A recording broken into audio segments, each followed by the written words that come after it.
Welcome to a quick walkthrough of Quadify Base. We're starting with this high-poly burger model. As you can see, the wireframe is dense and made entirely of triangles, which is a nightmare for editing. This tool is designed to clean up geometry and reduce poly count while maintaining a clean quad-based layout. First, let's do a basic cleanup.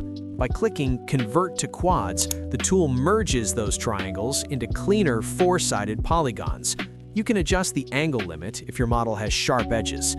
If your model has broken geometry, like edges shared by too many faces, simply adjust the non-manifold tolerance. This helps the script bridge gaps and fix errors automatically.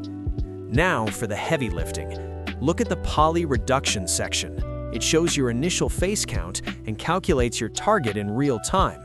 We're going to aim for a 50% reduction. Hit Reduce Poly Count. If your model is complex, Blender might take a moment to calculate the new geometry.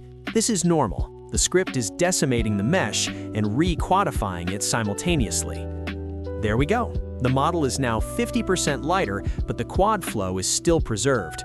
This makes it perfect for game engines or mobile projects where performance is key. Finally, use the Clean Degenerate option if you see any overlapping vertices. And that's it. From a messy triangle mesh to a clean, optimized quad model in just a few clicks.